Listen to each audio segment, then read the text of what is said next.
तर मित्रहो, laminar flow आणि टर्ब्युलंट फ्लो हा कन्सेप्ट शिकून झाल्यानंतर आपण पुढे क्रिटिकल वेलॉसिटी म्हणजे काय हे नेमके पाहणार आहोत. यासाठी सर्वप्रथम क्रिटिकल वेलॉसिटीची थोडीशी पूर्व माहिती घेऊया. The concept of critical velocity. For a fluid flow, critical velocity is the very important and usual property or phenomenon to differentiate fluid flow whether it is streamlined or a turbulent. म्हणजे एखाद्या fluid फ्लोसाठी critical velocity ही एक अत्यंत महत्त्वाची property आहे. Critical velocity ही एक अत्यंत महत्त्वाची property आहे. तसेच क्रिटिकल वेलॉसिटी हा एक अत्यंत महत्त्वाचा गुणधर्म आहे की जो आपल्याला एखादा फ्लुइड फ्लो हा स्ट्रीमलाइन्ड आहे किंवा टर्ब्युलंट आहे असे वर्गीकरण करण्यास अत्यंत उपयोगी पडतो. आणि म्हणूनच म्हटले आहे की for a fluid flow critical velocity is a very important property or a phenomenon to differentiate fluid flow whether it is streamlined or a turbulent. Thus, by knowing the value of the critical velocity for any fluid flow आणि म्हणूनच एखाद्या fluid फ्लोची जर critical velocity आपल्याला माहीत असेल किंवा एखाद्या fluid फ्लोच्या critical वेलॉसिटीची किंमत आपल्याला माहीत असेल तर we can differentiate it as streamlined or a turbulent. तर आपण तो फ्लुइड फ्लो हा स्ट्रीमलाइन्ड आहे का टर्ब्युलंट आहे हे ठरवू शकतो. ही झाली क्रिटिकल वेलॉसिटीची प्राथमिक माहिती. आता आपण क्रिटिकल वेलॉसिटीच्या डेफिनेशन्स वाचूया आणि त्याचा अर्थ समजून घेऊया. तसेच क्रिटिकल वेलॉसिटीचे जे मॅथमॅटिकल इक्वेशन आहे ते देखील आपण पाहूया. क्रिटिकल वेलॉसिटीच्या डेफिनेशन्स आपण समजून घेणार आहोत इथे आणि त्यानंतर आपण क्रिटिकल वेलॉसिटीचे एक मॅथमॅटिकल एक्सप्रेशन देखील पाहणार आहोत. तर क्रिटिकल वेलॉसिटीची पहिली डेफिनेशन आहे the velocity with which the liquid flow changes from a streamlined flow to a turbulent flow is called as the critical velocity. याचा अर्थ असा की मी पुन्हा एकदा वाचत आहे आणि त्यानंतर आपण याचा अर्थ समजून घेऊया. The velocity with which the liquid flow changes from a streamlined flow to a turbulent flow is called as the critical velocity. म्हणजे ज्या वेलॉसिटीसह किंवा ज्या वेलॉसिटीसोबत एखाद्या फ्लुइड फ्लो हा स्ट्रीमलाइन्ड फ्लोपासून टर्ब्युलंट फ्लोमध्ये रूपांतरित होतो त्या फ्लुइड फ्लोच्या त्या वेलॉसिटीस क्रिटिकल वेलॉसिटी असे म्हणतात. मी वाचत आहे पुन्हा एकदा आणि पुन्हा एकदा त्याचा अर्थ समजावून सांगणार आहे. The velocity with which the fluid flow changes from a streamlined flow to a turbulent flow is called as the critical velocity. म्हणजे ज्या वेलॉसिटीसह किंवा ज्या वेलॉसिटी सोबत एखाद्या फ्लुइड फ्लो हा स्ट्रीमलाइन्ड फ्लोपासून टर्ब्युलंट फ्लोमध्ये रूपांतरित होतो फ्लुइड फ्लोच्या त्या वेलॉसिटीज क्रिटिकल वेलॉसिटी असे म्हणतात. आता आपण क्रिटिकल वेलॉसिटीची दुसरी डेफिनेशन वाचणार आहोत. The critical velocity is that velocity of a liquid flow below which its flow is streamlined and above which its flow is turbulent. म्हणजे क्रिटिकल वेलॉसिटी ही एखाद्या फ्लुइड फ्लोची अशी वेलॉसिटी असते की ज्या वेलॉसिटीच्या पेक्षा कमी वेलॉसिटी जर एखाद्या फ्लुइड फ्लोची असेल तर तो फ्लुइड फ्लो हा स्ट्रीमलाइनड असतो आणि जर एखाद्या फ्लुइड फ्लोची वेलॉसिटी ही क्रिटिकल वेलॉसिटीपेक्षा जास्त असेल तर त्यावेळेस तो फ्लुइड फ्लो हा टर्बुलंट फ्लुइड फ्लो असतो. According to Osborne's Reynolds critical velocity VC is given by, म्हणजे ॲस्बॉर्न रेनॉल्ड्स यांनी क्रिटिकल वेलॉसिटीसाठी एक मॅथमॅटिकल एक्सप्रेशन सांगितले आहे. VC is equal to RN into eta divide by rho into D. याला आपण equation number A म्हणूया. Where VC is equal to critical velocity of the fluid, RN is the Reynolds number, eta is equal to coefficient of viscosity of that fluid, rho is equal to density of the fluid, d is equal to diameter of that tube. From this equation A, we can also write the Reynolds number as below. Therefore, RN is equal to rho into d into VC divide by इटा. अशा प्रकारे इथे आपण critical वेलॉसिटीच्या दोन्ही definition समजून घेतल्या आणि त्यानंतर क्रिटिकल वेलॉसिटीचे मॅथमॅटिकल इक्वेशन मिळवलेले आहे. तसेच क्रिटिकल वेलॉसिटीच्या या मॅथमॅटिकल इक्वेशनवरून आपण रेनॉल्ड नंबरसाठी जे मॅथमॅटिकल इक्वेशन आहे ते देखील मिळवलेले आहे. पुढे आपण रेनॉल्ड नंबर म्हणजे नेमके काय हे समजून घेऊया. त्यासाठी रेनॉल्ड नंबरची आपण डेफिनेशन वाचूया आणि डेफिनेशन वाचून झाल्यानंतर रेनॉल्ड नंबर विषयी आपण थोडीशी माहिती घेऊया. तर आपण आत्ताच पाहिले की क्रिटिकल वेलॉसिटीच्या डेफिनेशननुसार आपल्याला किंवा क्रिटिकल वेलॉसिटीच्या मॅथमॅटिकल एक्सप्रेशनवरून आपल्याला रेनॉल्ड नंबर हा मिळतो. तर रेनॉल्ड नंबर हा नेमका काय आहे त्याची व्याख्या आपण पाहूया. Reynold number is the pure number and it is equal to the ratio of internal force inertial force per unit area to the viscous force per unit area for the flowing fluid. Reynolds number is a pure number and it is equal to the ratio of the inertial force per unit area to the viscous force per unit area for flowing fluid. याचा अर्थ असा की एखाद्या fluid flow साठी inertial force per unit area आणि viscous force per unit area यामधील गुणोत्तरास Reynold number असे म्हणतात. आणि रेनॉल्ड नंबर हा एक निव्वळ संख्या आहे. Reynold number is a pure number. Reynold number ही एक निव्वळ संख्या आहे and it is equal to the ratio of inertial force per unit area to the viscous force per unit area for flowing fluid. म्हणजेच एखाद्या flowing फ्लुइडसाठी inertial force per unit area आणि viscous force per unit area यांमधील गुणोत्तरास Reynold number असे म्हटलेले आहे. Reynold number has no unit. Reynold नंबरला युनिट नाही अँड डायमेन्शन्स आणि डायमेन्शन्स देखील नसतात. For Reynold number less than 1000 the fluid flow of fluid is streamlined. ज्यावेळेस रेनॉल्ड नंबरची किंमत ही 1000 पेक्षा कमी असते त्यावेळेस तो फ्लो हा स्ट्रीमलाइनड फ्लो असतो. तसेच Reynold number greater than 2000 the flow of fluid is turbulent. याचा अर्थ असा की ज्यावेळेस रेनॉल्ड नंबरची किंमत ही 2000 पेक्षा जास्त असते त्यावेळेस त्या फ्लुइडचा फ्लो हा टर्ब्युलंट असतो. यानंतर आपण रेनॉल्ड नंबरच्या काही अजून प्रॉपर्टीज पाहणार आहोत. 2 प्रॉपर्टीज आपण रेनॉल्ड नंबरच्या पाहिलेल्या आहेत.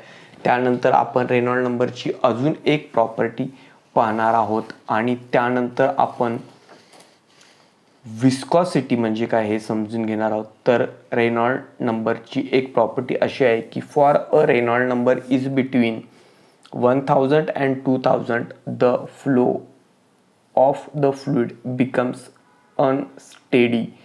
That is for the Reynolds number which is in between 1000 to 2000 the flow of fluid changes from a streamlined flow to a turbulent flow. याचा अर्थ असा की ज्या वेळेस एखाद्या फ्लुइड फ्लोचा रेनॉल्ड नंबर हा 1000 ते 2000 या दरम्यान असतो त्यावेळेस त्या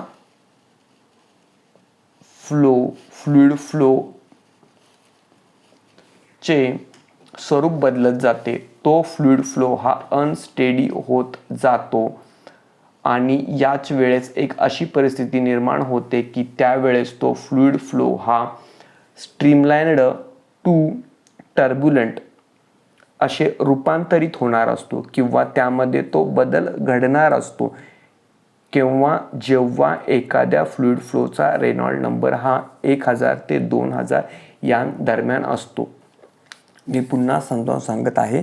for a Reynold number in between 1000 to 2000 the flow of fluid becomes unsteady. ज्यावेळेस एखाद्या फ्लुइड फ्लोचा रेनॉल्ड नंबर हा 1000 ते 2000 या दरम्यान असतो त्यावेळेस तो फ्लुइड फ्लो हा अनस्टेडी होण्यास सुरुवात होतो किंवा तो फ्लुइड फ्लो हा अनस्टेडी असतो. म्हणजेच the flow of fluid changes from streamlined to a turbulent flow. याचा अर्थ असा की ज्यावेळेस रेनॉल्ड नंबर हा 1000 ते 2000 या दरम्यान असतो त्यावेळेस त्याचे स्ट्रीमलाइन्ड टू टर्ब्युलंट फ्लो असे रूपांतर होण्यास सुरुवात होते. अशा प्रकारे आपण रेनॉल्ड नंबर म्हणजे काय हे समजून घेतलेले आहे आणि रेनॉल्ड नंबरच्या काही प्रॉपर्टीज देखील पाहिलेल्या आहेत. पुढे आपण कन्सेप्ट ऑफ विस्कॉसिटी म्हणजे विस्कॉसिटी ही काय एक संकल्पना आहे हे समजून घेणार आहोत आणि त्यानंतर एक्झाम्पल्स ऑफ विस्कॉसिटी देखील पाहणार आहोत. तर विस्कॉसिटी म्हणजे नेमकी काय? विस्कॉसिटीला मराठीमध्ये एखाद्या द्रव्याची स्निग्धता असे म्हणतात. आपण विस्कॉसिटीची डेफिनेशन पाहूया आणि त्याचा अर्थ समजून घेऊया. मी विस्कॉसिटीची डेफिनेशन वाचत आहे मित्रहो. Viscosity is defined as the measure of fluid's own resistance to flow. एखाद्या द्रव्याची त्याच्या स्वतःच्या प्रवाहाला जी विरोध करण्याची प्रवृत्ती असते त्या प्रवृत्तीस विस्कॉसिटी असे म्हणतात. Viscosity is defined as the measure of fluid's own resistance to flow. एखाद्या द्रव्याची त्याच्या स्वतःच्या प्रवाहाला विरोध करण्याची प्रवृत्ती म्हणजे विस्कॉसिटी होय. मराठीमध्ये विस्कॉसिटीला स्निग्धता असे म्हणतात. It describes the internal friction of a moving fluid. He property एखाद्या मूव्हिंग फ्लुइडची अंतर्गत घर्षण ही प्रवृत्ती दर्शविते. अ fluid with large viscosity resist motion because its molecular makeup gives it a lot of internal friction. एखाद्या फ्लुइडची विस्कॉसिटी ही ज्यावेळेस भरपूर असते किंवा जास्त असते त्यावेळेस याचे कारण काय तर त्या फ्लुइड चे जे मोलेक्युलर स्ट्रक्चर आहे ते मोलेक्युलर स्ट्रक्चर मोठ्या प्रमाणात अंतर्गत फ्रिक्शन म्हणजे इंटरनल फ्रिक्शन म्हणजे अंतर्गत घर्षण किंवा विरोध दर्शविते किंवा जेव्हा त्या फ्लुइडची विस्कॉसिटी ही जास्त असते. A fluid with low viscosity म्हणजे ज्यावेळेस एखाद्या फ्लुइडची विस्कॉसिटी ही कमी असते त्यावेळेस a fluid with low viscosity flows easily. एखाद्या फ्लुइडची विस्कॉसिटी ही ज्यावेळेस कमी असते त्यावेळेस ते फ्लुइड इझिली फ्लो होते because its molecular makeup result in very little friction when it is in motion. याचा अर्थ असा की त्यावेळेस त्या फ्लुइडचे जे मोलेक्युलर स्ट्रक्चर आहे it results in a little friction म्हणजे ते molecular structure shows us a very little friction फार कमी प्रमाणात किंवा अत्यल्प अंतर्गत घर्षण दर्शविते. म्हणूनच अशा फ्लुइडच्या बाबतीत त्या फ्लुइडची विस्कॉसिटी ही कमी आहे किंवा लहान आहे असे आपण म्हणतो. आता विस्कॉसिटी म्हणजे इंटरनल फ्रिक्शन, अंतर्गत विरोध. हे डेफिनेशनवरून समजून घेतल्यानंतर आपण काही विस्कॉसिटीची उदाहरणे पाहणार आहोत, जेणेकरून आपल्याला विस्कॉसिटी ही संकल्पना म्हणजे नेमके काय हे स्पष्ट होऊन जाईल. यासाठी आपण पाहणार आहोत एक्झाम्पल ऑफ विस्कॉसिटी. डायग्रॅमच्या सहाय्याने देखील समजून घेऊया example of viscosity. Imagine one beaker. एका बीकरची कल्पना करा, एका चंचुपात्राची कल्पना करा. It will fill if we fill this beaker with water and tilt the beaker, then the water falls and flows much more quickly and easily. त्या चंचुपात्रामध्ये जर आपण पाणी घेतले आणि थोड्या वेळानंतर ते चंचुपात्र आपण जर टिल्ट केले तर ते पाणी खाली सांडते आणि मोर इझिली आणि क्विकली वाहू लागते. हे आपणास माहीत आहे. After some time when it becomes empty, काही वेळानंतर ज्यावेळेस ते चंचुपात्र मोकळे होईल, if we then pour honey into the same beaker and if we tilt then it, we will find that the honey falls and flows very slowly. It is because honey's viscosity is large as compared to the water. याचा अर्थ असा की थोड्या वेळानंतर किंवा थोड्या काळानंतर ज्यावेळेस ते चंचुपात्र हे पाण्यापासून मोकळे होईल त्यावेळेस आपण त्या चंचुपात्रामध्ये म्हणजेच त्या बीकरमध्ये जर थोडेसे मध ओतले आणि आता ते बीकर आपण टिल्ट करून ते मध खाली कशा प्रकारे सांडत आहे हे पाहण्याचा प्रयत्न केला तर आपल्या अशा लक्षात येईल की ते मध अतिशय हळुवारपणे खाली सांडत आहे. याचा अर्थ असा की किंवा हे कशामुळे तर मधाची जी विस्कॉसिटी आहे ती पाण्याच्या विस्कॉसिटीपेक्षा जास्त आहे. मधाची जी स्निग्धता आहे ती पाण्याच्या स्निग्धतेपेक्षा जास्त आहे. इथे दोन उदाहरण दिलेले आहेत, एक आहे पाण्याचे आणि दुसरे उदाहरण दिलेले आहे मधाचे. डायग्रॅमच्या सहाय्याने समजून घेऊया. Concept of viscosity explained with two different viscous fluid. सर्वप्रथम less viscous liquid water in beaker. ज्यावेळेस चंचुपात्रामध्ये आपण पाणी घेतो ते चंचुपात्र टिल्ट करतो त्यावेळेस ते पाणी क्विकली आणि इझिली खाली सांडते. Free and easy fall and flow due to the less viscosity. परंतु इथे आपण मधाचे उदाहरण घेणार आहोत. मध more viscous liquid honey in the beaker. चंचुपात्रामध्ये मध आहे आणि त्याची विस्कॉसिटी ही पाण्यापेक्षा जास्त आहे. यामुळेच slow fall and flow due to the more viscosity. याचा अर्थ असा की हे मध हळुवारपणे खाली सांडते कारण त्याची विस्कॉसिटी ही पाण्यापेक्षा जास्त आहे. आपण विस्कॉसिटी चे अजून एक उदाहरण इथे पाहणार आहोत. ते नदीच्या बाबतीत आहे आणि ते उदाहरण मी इथे वाचून दाखवत आहे. त्यानंतर आपण ते समजून घेण्याचा प्रयत्न करू. In case of the river water flow it is found that the water near both sides of the river bank flows slowly and as we move towards the centre of the river the water flows faster gradually. याचा अर्थ असा की एखाद्या नदीच्या पात्राचा जर विचार केला तर त्या नदीच्या कडेला, नदीच्या किनाऱ्याला जे पाणी वाहत असते ते पाणी हळुवारपणे वाहत असते.